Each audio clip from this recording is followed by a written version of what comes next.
Elvis est un biopic sur le plus célèbre roi du rock'n'roll raconté au travers du point de vue et narré par le manager d'Elvis Presley, le colonel Parker, qui retrace le plus haut pic de sa carrière jusqu'à sa triste disparition en 77. Parce que, pour ceux qui ne le savaient pas, spoiler, mais Elvis Presley est actuellement décédé.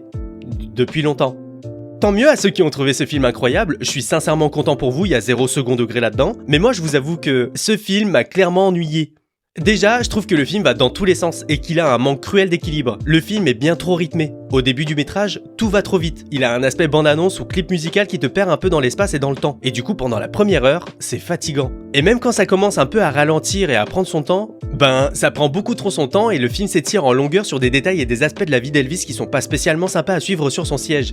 Ensuite, je trouve qu'on s'attarde pas tellement à la personnalité d'Elvis. Le souci, c'est que comme l'histoire nous est racontée du point de vue d'un personnage secondaire, le film se contente de montrer dans des scènes surdécoupées un Elvis victime de ses ambitions. Le réalisateur se contente de le faire interagir avec son entourage sans grande personnalité. Du coup, on a du mal à comprendre et à définir le personnage d'Elvis parce qu'il lui manque tout un tas de traits de caractère qui nous aident à avoir de l'empathie pour lui. Surtout que le film prend une direction narrative et une intrigue assez originale, mais qui est pas particulièrement intéressante à suivre, surtout quand tu t'imagines voir un film sur le King.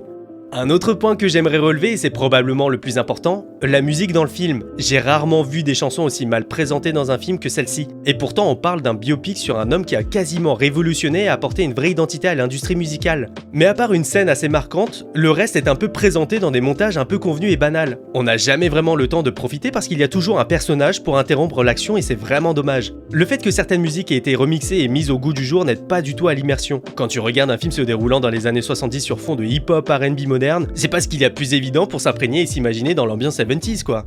Enfin, le film est beaucoup trop long, 2h39, c'est vraiment long. C'est d'autant plus déroutant que t'es tiraillé entre le ça va trop vite et ça prend trop son temps. C'est vraiment particulier parce que même si je dirais qu'il y a un bon 30 minutes à virer, ça va parfois tellement vite que non, en fait il faut ces 30 minutes. Mais après c'est un cercle vicieux et en fait tu trouves jamais vraiment le bon équilibre.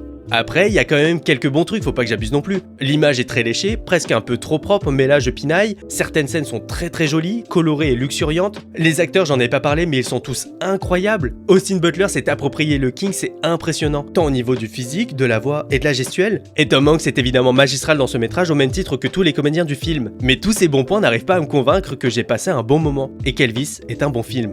Encore une fois, ce n'est que mon avis, et j'ai conscience que c'est souvent rageant d'entendre un inconnu ou quelqu'un vous dire que le film que vous avez adoré, que lui, il l'a pas trouvé terrible. Je pense que vous l'aurez compris, j'aurais pu développer davantage mais c'est pas le concept de mon format, mais j'ai pas particulièrement passé un bon moment devant ce Elvis de Baz Luhrmann. Et vous en avez pensé quoi ?